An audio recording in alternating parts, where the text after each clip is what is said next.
안녕하세요. 흥 많고 정 많은 아내와 살고 있는 40대 초반 남자입니다.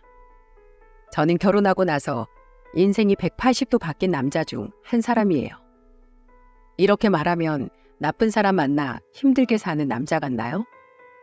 이렇게 말하면 팔불출처럼 보이겠지만 저는 아내와 결혼하고 참 살만 난다는 생각까지 들어요. 그만큼 긍정적이고 흥 많은 아내는 집안 분위기를 휘어잡는 그런 사람이랍니다. 특히 어머니가 가장 좋아하는 1등 며느리이기도 해요. 어머니는 항상 대화를 바라던 분이셨는데 저희 집 남자들은 무뚝뚝하고 다 조용했거든요. 특히 내성적인 면도 있어서 식구들끼리 노래방을 가더라도 어머니 혼자서만 놀았던 적도 있었답니다. 기본적으로 삼형제가 놀 줄 모르고 말주변도 없어서 늘 어머니는 답답해하셨죠. 저희 어머니가 얼마나 흥이 넘치신 분이었는지 제가 재밌는 일화 하나 들려드려 볼게요. 제가 예전에 모임에 간 어머니를 모시러 갔던 적이 있었어요. 어머니가 술을 좀 마셨다고 하시길래 제가 직접 모시러 간다고 했었죠. 그런데 제가 간다고 하니까 어머니가 술김에 흥이 좀 오른 목소리로 답하셨어요. 어머 재용아, 지금 온다고? 그래 지금 와라. 아들 온대? 막내 아들? 오라고 해. 어디 얼굴 좀 보자. 들었지? 너 꼭 와야 된다. 제가 모시러 간다고 하니까 어머니 친구들께서 기대하는 목소리로 말하시더군요. 벌써 흥이 오른 목소리들이 자꾸 들려서 저는 조금 겁이 났어요. 이미 간다고 뱉은 말이 있으니까 긴장한 채로 가게 됐습니다. 그런데 어머니가 문자로 보내준 장소를 보니까 대형 노래방이었어요. 장소부터 심상치 않았는데 그 장소로 가보니까 거기에는 어머니와 지인들까지 7명이 춤을 추면서 계시는 거예요. 그때 저는 어머니의 또 다른 모습을 처음 보게 된 겁니다. 어머니는 마이크를 잡고 트로트를 부르면서 관광버스 춤까지 추고 계셨어요. 그리고 그 뒤로 어머니 지인들도 전부 일어나셔서 같이 춤을 추고 계시더군요. 그걸 보고 입이 떡 벌어진 채 서 있는 저를 본 어머니가 반가운 목소리로 말하셨어요. 재용아, 아들 왔어? 오늘 우리 모임에 생일인 친구가 있어서 1차에 소주 한잔하고 2차로 노래방 온 거야. 너도 이리 와라. 같이 춰. 엄마 친구 생일인데 네가 가만히 있을 수 있어?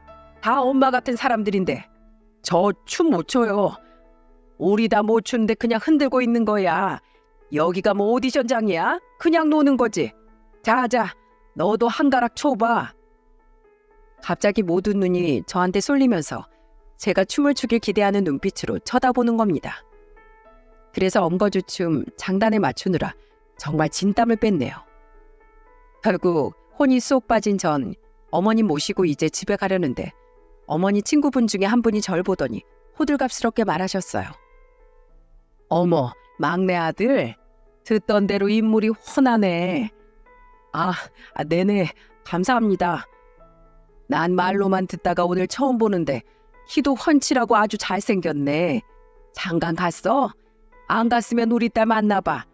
내가 너무 마음에 들어서 아주 그냥 우리 집 사위 삼고 싶어서 그래. 한 친구분이 저를 보면서 사위 삼고 싶다고 말하자 옆에서 지켜보던 다른 친구분이 한마디 거들면서 말했습니다. 아이고, 저 아줌마 주책이여 주책. 순서 지켜. 우리 딸이 먼저야. 재웅아, 우리 딸은 어때? 저번에 봤잖아. 어머니 지인분들의 정신없는 말에 저는 정말 정신이 나가는 것 같았어요. 그때 어머니가 장난스럽게 호통을 치면서 말했습니다. 에이, 그만해. 자꾸 그러면 우리 애 놀래. 그만두래. 그 순간 어머니 한마디에 다른 분들까지 다 박장대소하는 상황이 벌어졌어요. 겨우 30분 정도 있었던 것 같은데 반나절은 놀다 온 기분이었습니다. 그렇게 우여곡절 끝에 어머니를 모시고 차에 탄 뒤 저는 어머니한테 놀란 목소리로 물었어요. 난 오늘 진짜 엄마 다시 봤어. 엄마한테 그런 피가 있었어? 말을 마라. 내가 참고 사느라 여지가 얼마나 힘든 줄 알아? 집안에 여자가 나 혼자뿐이잖아. 네 아버지도 조용하고 네 형들의 너까지 하나같이 다들 놀 줄을 모르니까 내가 얼마나 답답하고 외로운데. 세상에서 우리 집안이 제일 재미없을 거야. 다른 집도 우리 집이랑 비슷할걸. 맨날 흥이 넘치는 집이 어딨어. 아니, 우리 집만큼 재미없는 집도 없어. 너 며느리 데려올 때 꼭 재밌는 사람 데려와라. 다른 거 다 필요 없어. 너 같은 여자 말고 나랑 축이 척척 맞는 여자로 데려와. 알겠지? 그리고 사람이 한평생 살려면 서글서글하고 밝은 성격이 살기 편해. 어머니는 집안 식구들이 전부 조용하고 내성적인 걸 답답해하셨어요.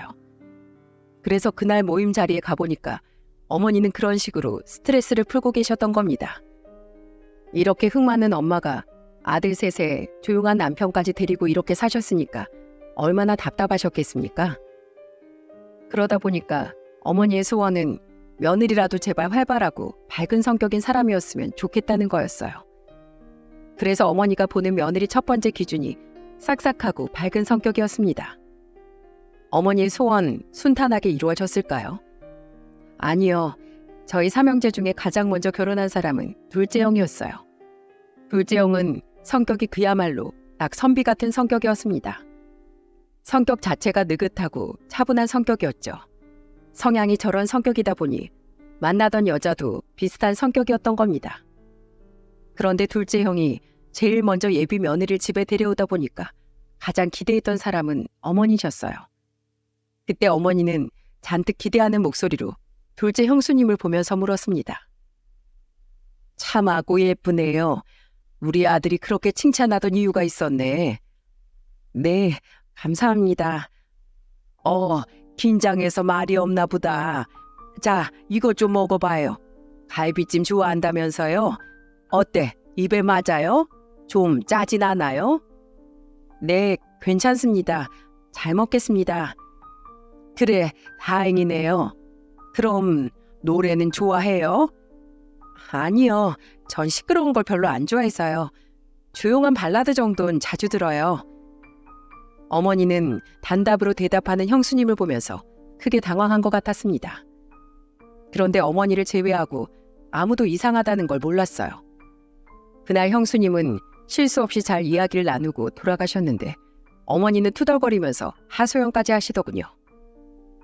아니, 내가 참 예쁘네요 하면 나한테 어머님도 예쁘세요. 빈말이라도 할 수 있는 거 아니야? 묻는 말에 대답만 하고 말도 없고 심지어 노래도 싫어한다는데 대체 무슨 재미로 사는 거야?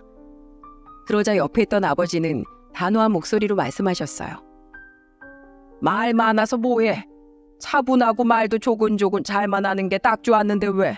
당신이 괜한 거 바라는 거야. 왜 며느리를 당신한테 맞추려고 해? 둘째랑 잘 살면 되는 거지. 당신이 이럴 때만 말 잘하더라. 평소에 당신이 나한테 잘했으면 내가 이런 거 바라겠어?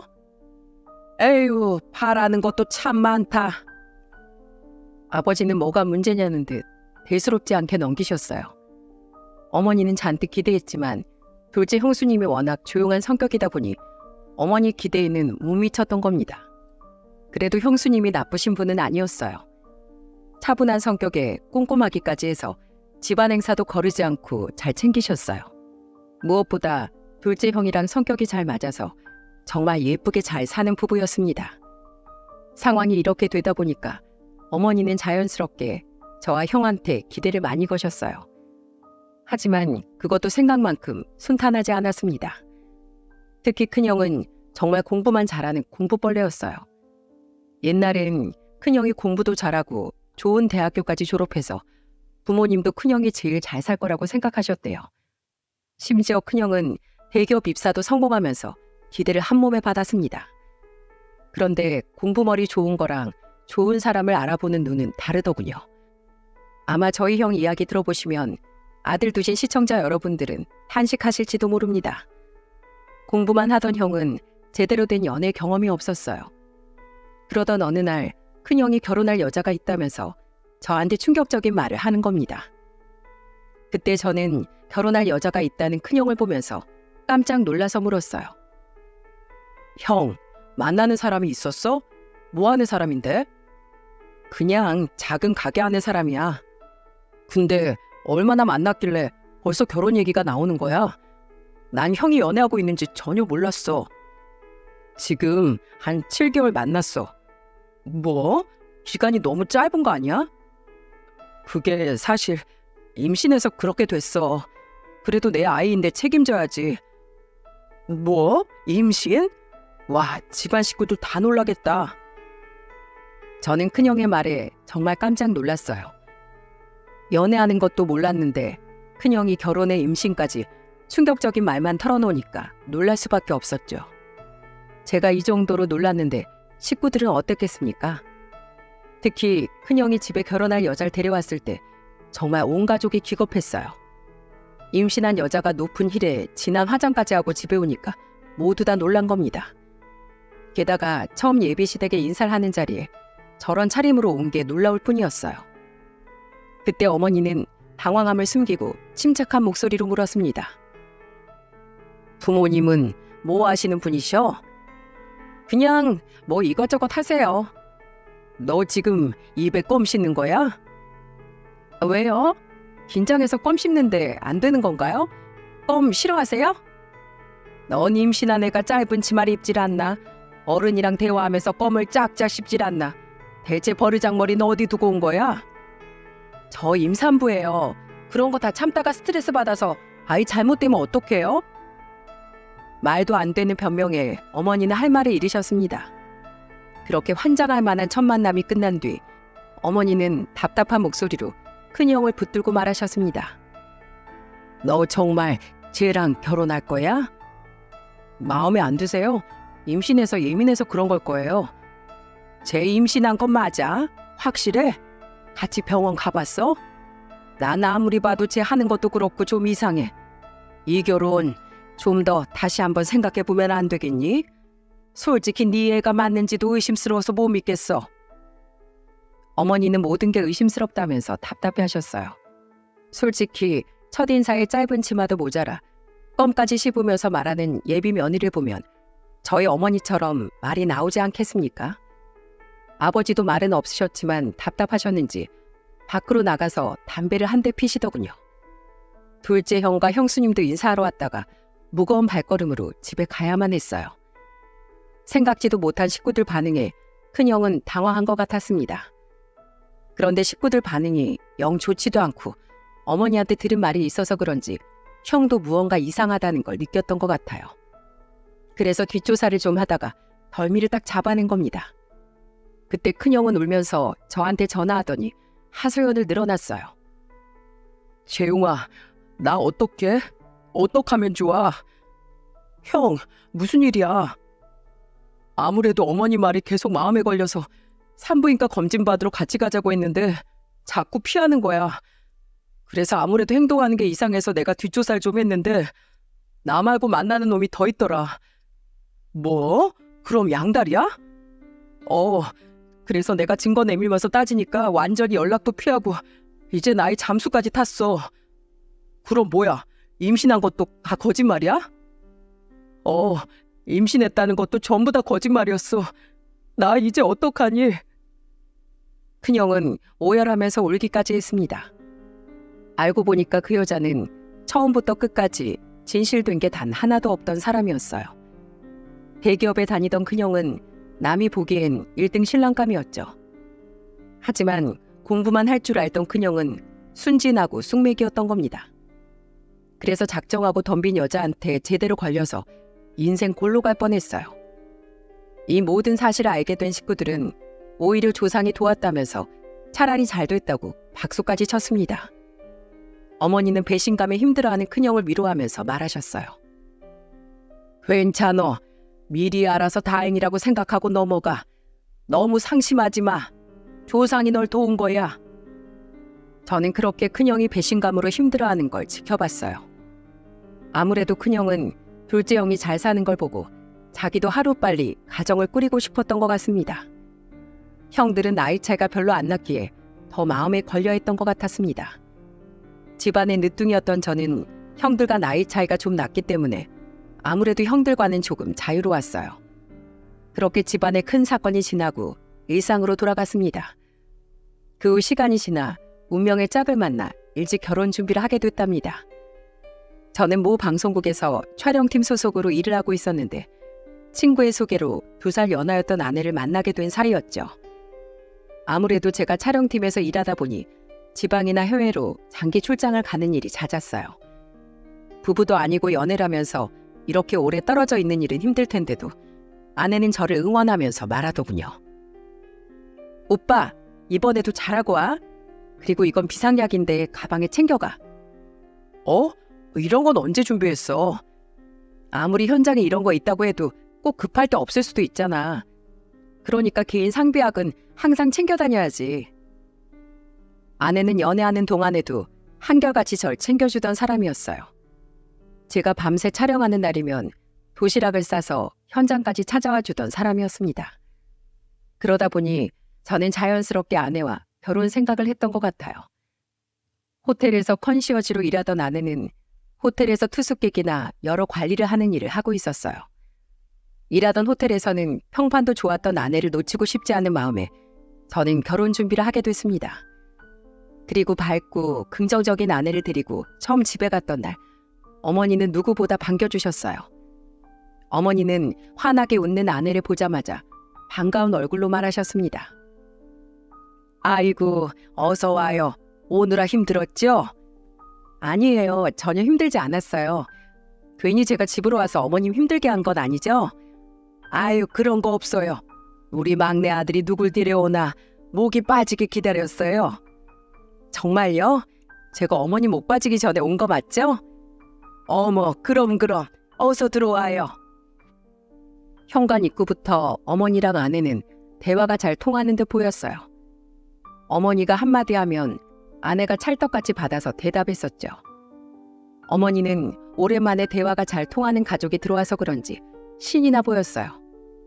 그렇게 서로 처음 만난 지 몇 시간 되지도 않았는데 서로 말도 편하게 하고 있었습니다.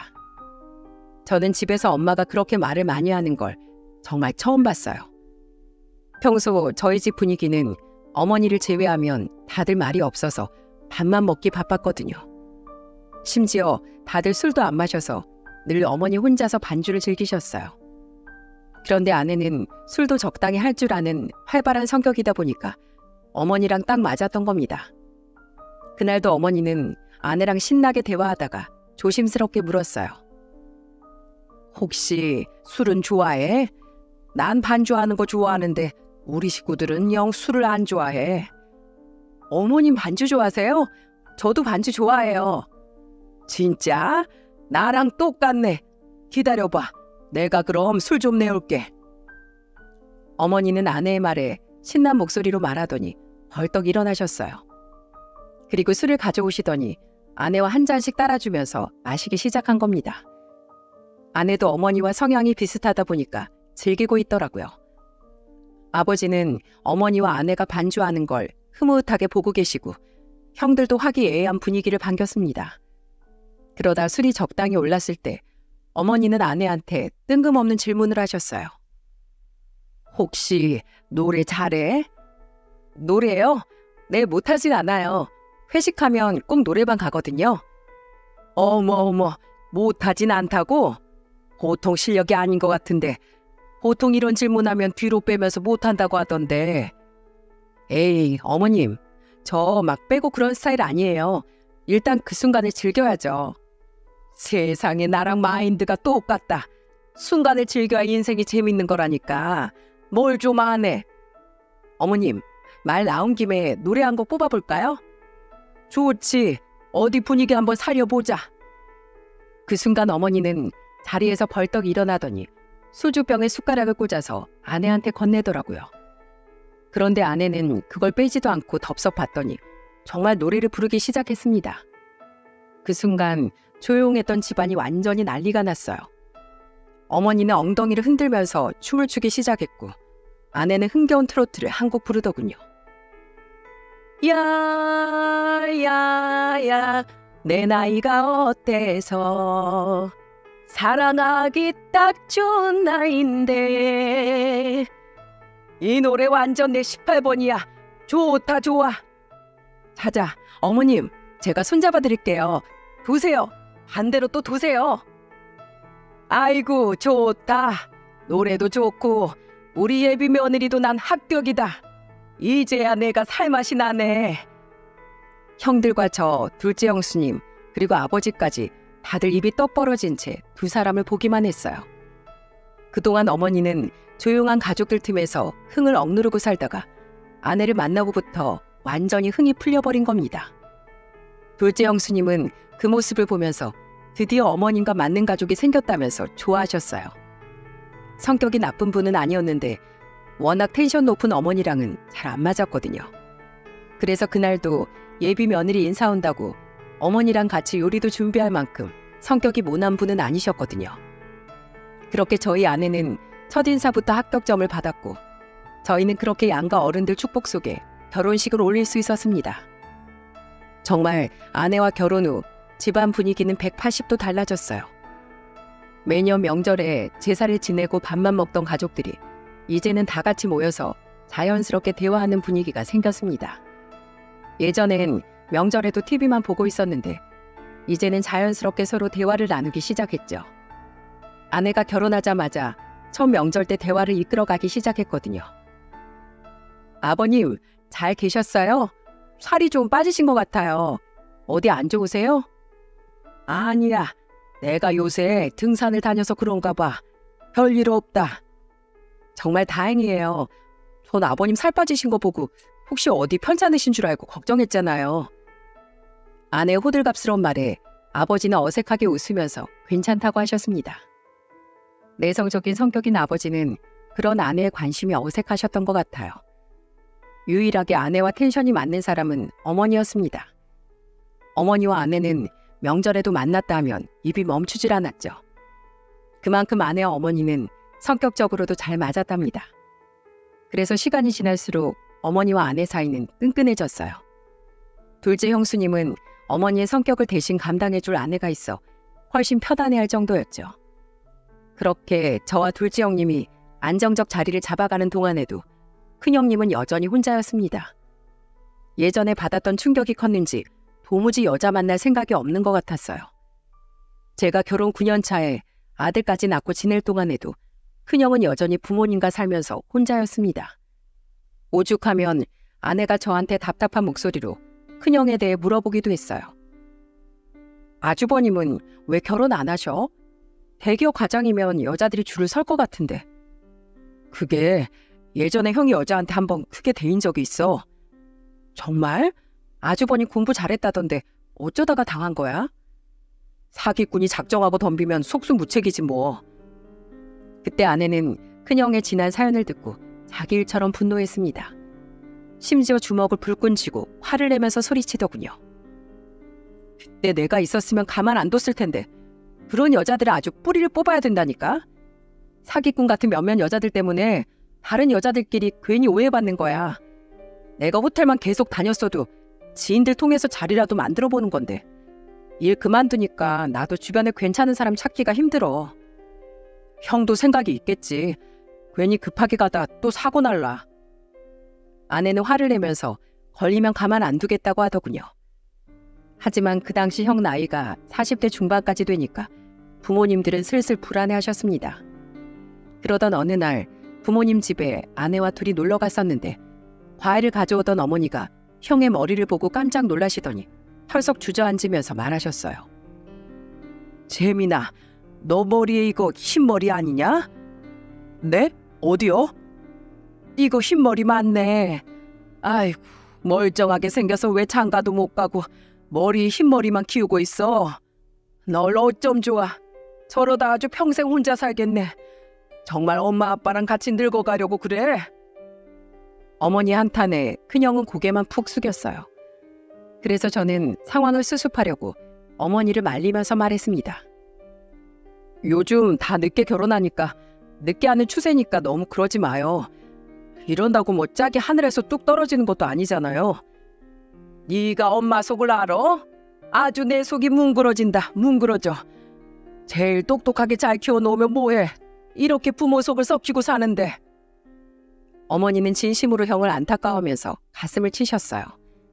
아무래도 40 중반 아들이 혼자 있으면 부모님들 반응이 다 저희 어머니와 같지 않겠습니까? 하지만 없던 짝이 하루아침에 생기는 것도 아니고 그 후로도 큰형은 강간무소식이었습니다. 그렇게 형의 흰머리 소동이 1년쯤 지났을 즈음 형은 만나는 여자를 집에 소개시켜주러 온다는 소식을 전했어요. 우선 저와 아내한테 미리 말하는 거라며 비뜸하는 큰형의 말에 저는 신이 나서 물었습니다. 형, 뭐하는 사람이야? 누군데? 하나씩 물어봐. 궁금해서 그렇지. 어떻게 만난 사이야? 그게 여기 앞에 커피숍 사장이야. 거기 형이 자주 갔었거든. 1년 넘게 단골이었는데 안면 트고 얘기하다 자연스럽게 친해졌어. 정말? 그래서 누가 먼저 만나자고 한 거야? 지켜보니까 성격도 좋은 것 같고 사람이 좀 지적인 것 같더라고. 저번에 카페에서 책 읽으려고 갔는데 고전 문학을 알더라니까. 그래서 내가 책 이야기도 할 겸 밥 한 끼 하자고 했지. 오, 우리 형 고단수였네. 그래서 어때? 괜찮은 것 같아? 이번엔 진짜 내 여자 만난 것 같아. 정말이야. 형, 너무 잘 됐다. 그래서 얼마나 만난 거야? 한 10개월 정도 됐어. 그래서 부모님께 소개시켜드리려고 준비 중이야. 정말 큰형의 연애 소식은 듣던 중 반가운 소식이었습니다. 온 가족이 큰형이 좋은 짝을 만나기만 바랬거든요. 그때 한창 어머니는 식구들이 다 모인 자리에서도 큰형한테 걱정 가득한 소리를 했었어요. 그래서 큰형이 결혼할 여자를 데려온다고 했을 때 어머니는 감격한 목소리로 말했습니다. 잘했다, 잘했어. 우리 아들이 뭐가 모자라서 혼자 있어. 난 우리 아들이 데려오는 여자 대환영이야. 옆에 있던 아내도 한마디 거들면서 말했어요. 아주버님, 저도 대환영이에요. 능력 좋고 성격 좋은 우리 아주버님을 이제야 누군가가 알아봤네요. 그렇게 온 가족이 큰형의 여자를 기대 가득한 채 기다렸어요. 그 후 큰형이 여자를 데리고 집에 오기로 한 날, 어머니는 그 누구보다 바빴습니다. 아버지를 보면서 다그치는 목소리로 이런 말까지 하셨어요. 아유, 당신 빨리 이발하고 와. 큰며느리 될 사람 오는데 그 머리로 만나려고? 뭐든지 첫인상이 중요한 거야. 이발하고 오면서 목욕탕까지 아예 들렸다가 와. 빨리. 어머니는 아침부터 미용실을 다녀오시더니 가족들 보고 깔끔하게 있으라고 잔소리를 늘어놓으셨어요. 큰형이 여자를 데려온다고 하니까 긴장을 하셨는지 평소보다 과하게 신경을 쓰시더군요. 그러면서 저를 보면서 다그치듯 말하기도 했답니다. 야, 너희들도 옷 좀 신경 써서 입지? 그게 뭐야? 왜? 이것이 새로 산 옷인데. 옷 칼아 좀 잘 세워 입던지 해. 모든 사람이 첫인상이 중요한 거야. 어머니는 집 청소는 물론이고 식구들까지 아주 떼 빼고 광내느라 정신이 없으셨어요. 그렇게 몇 시간을 분주히 움직인 끝에 드디어 오후 5시였습니다.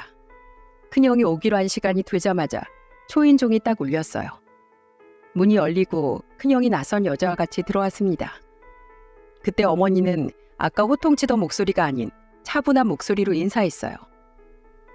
안녕하세요. 재민이 엄마입니다. 네, 안녕하세요. 초대해 주셔서 감사드려요. 그렇게 어머니가 큰형 여자친구와 인사를 나누는 순간 제 옆에 있던 아내가 갑자기 화장실로 황급히 뛰어가는 겁니다. 저는 깜짝 놀라 아내를 쳐다봤어요. 그때는 아내가 갑자기 볼 일이 급한가 보다 하고 대수롭지 않게 생각했죠. 그리고 저는 식구들과 큰형의 여자친구를 반갑게 맞이하고 있었습니다.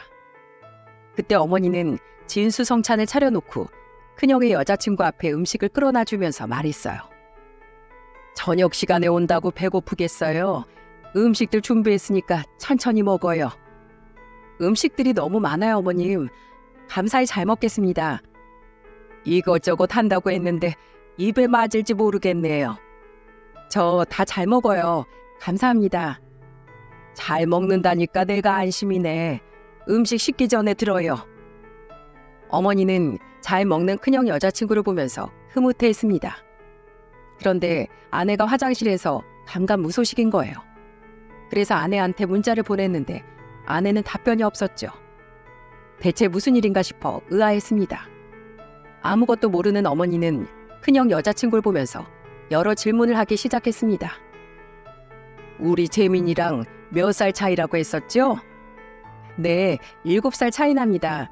제 나이가 지금 39살이에요. 나이가 좀 있는데 왜 아직까지 결혼 안 했어요? 제가 해외에서 오래 살다 왔어요. 한국으로 온 지 이제 2년 됐습니다. 그렇구나. 해외 물 먹었구나. 부모님은 어디 계세요? 저희 부모님도 다 지금 해외에서 살고 계세요. 저 고등학교 때 식구들이 미국으로 이민 갔거든요. 식구들 미국에 두고 혼자 다시 한국 오면 외롭지 않아요? 전 미국보단 한국이 저한테 맞더라고요. 음식도 저는 뭐 피자나 햄버거, 스파게티보다 된장찌개나 고추장이 더 입에 맞아요. 아이고 그럼 한국 사람이 한국 음식을 먹어야지.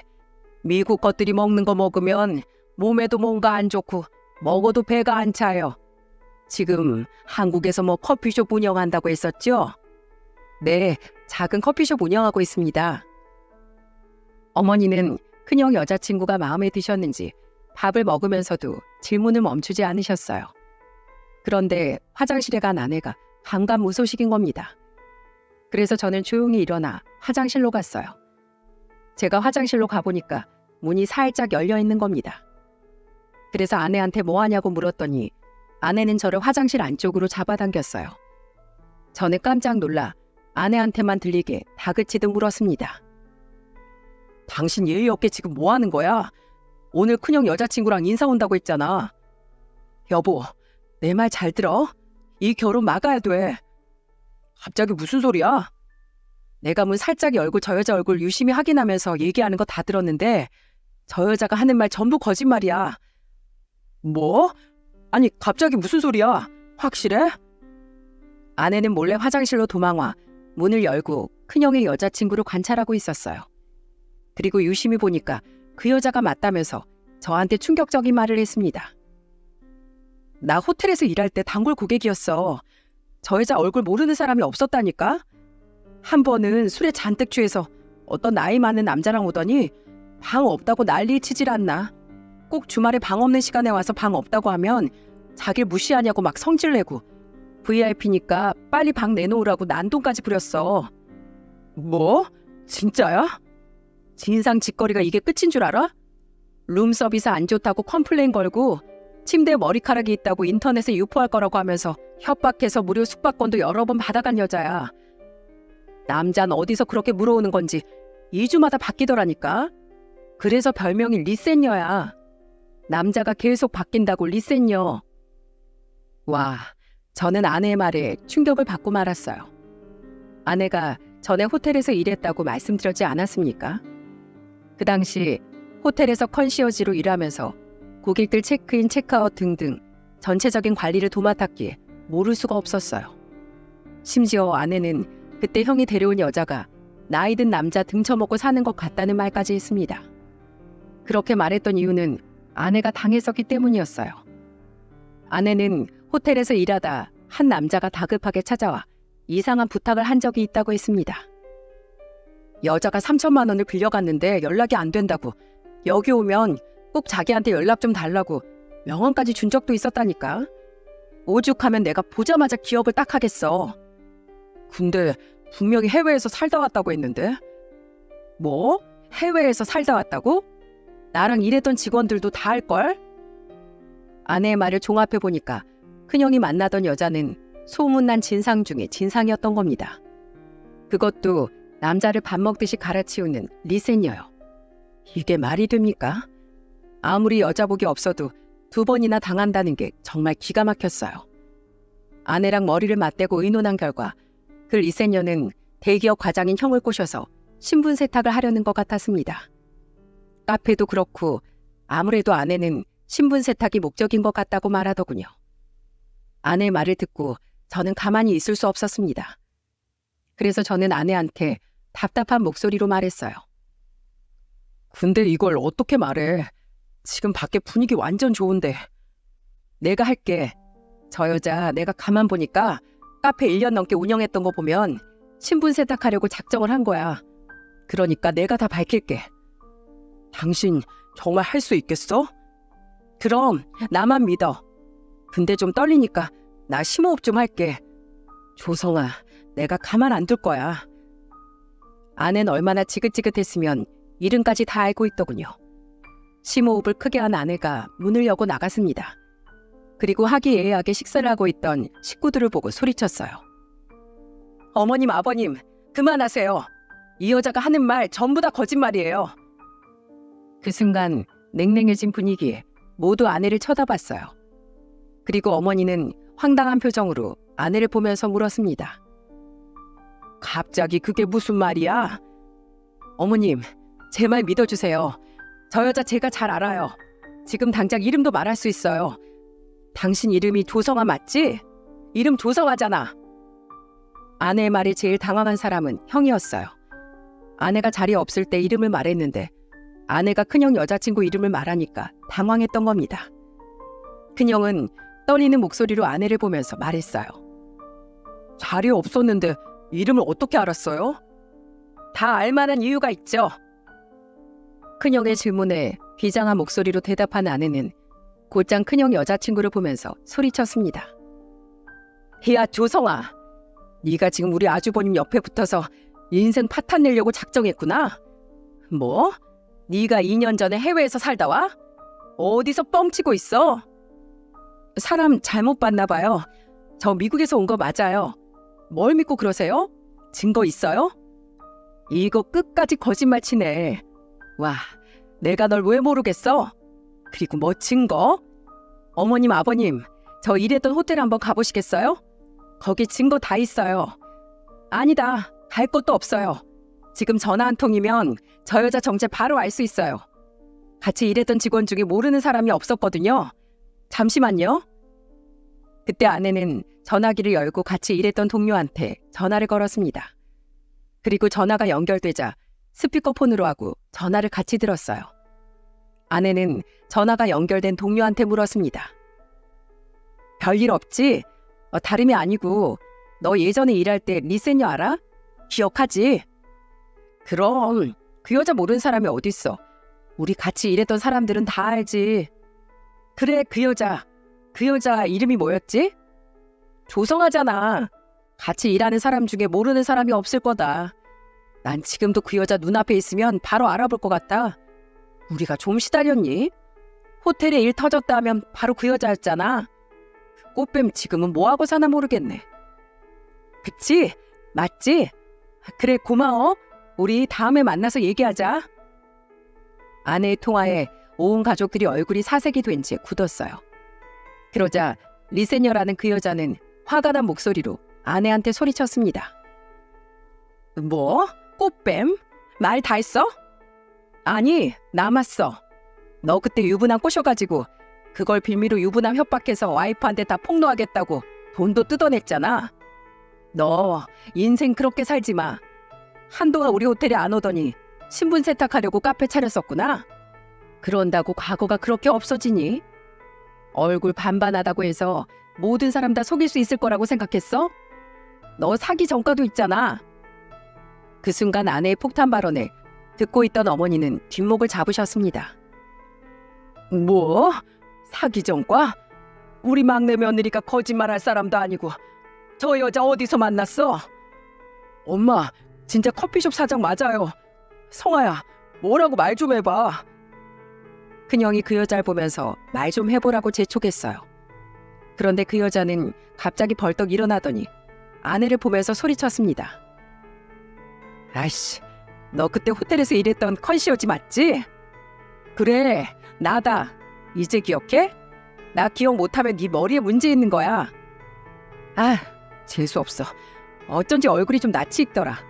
이제야 좀 과거 지우고 살아보나 했는데 너 때문에 다 망쳤잖아.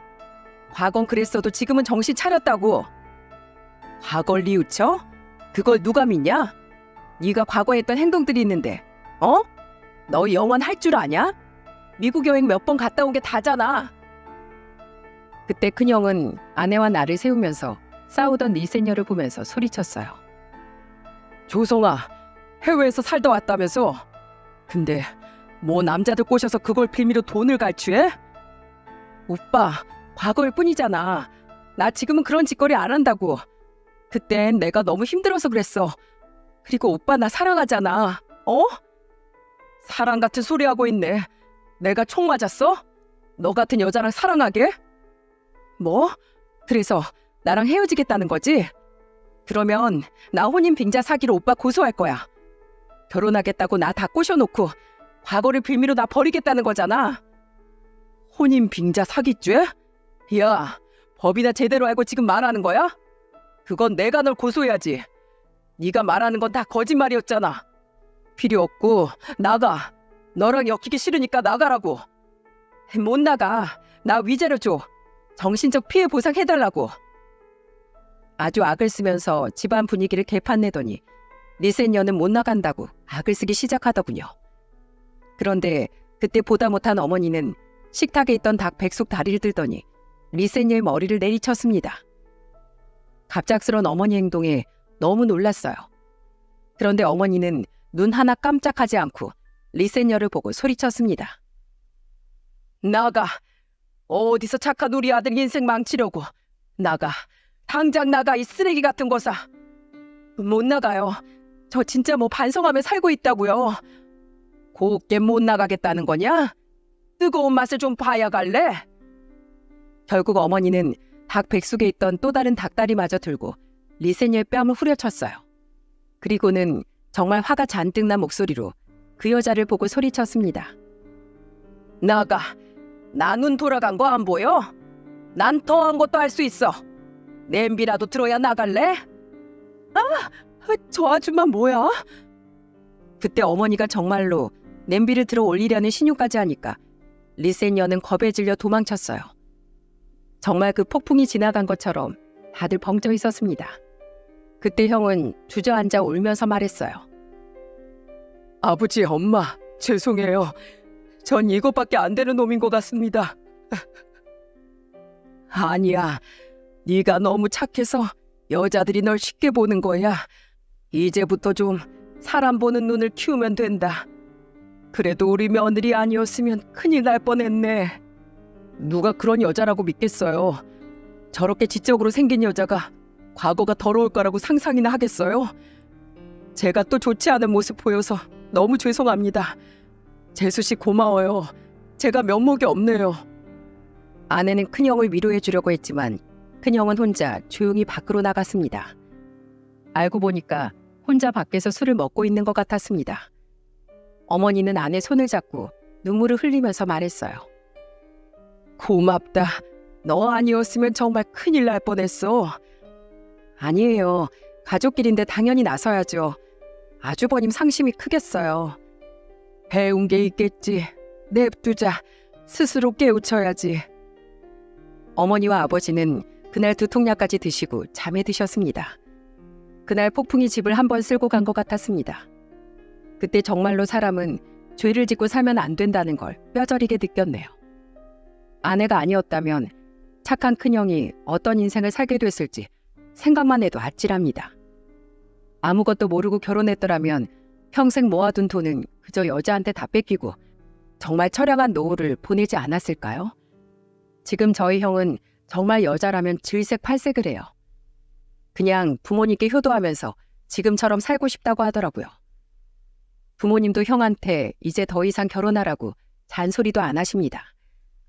아마도 형은 부모님의 성화 때문에 판단력이 흐려졌던 것 같습니다. 그래도 아내 덕분에 고비를 넘길 수 있어서 다행이라고 생각해요. 그 리센녀는 아이 운영하던 카페도 내놓고 어딘가로 사라졌어요.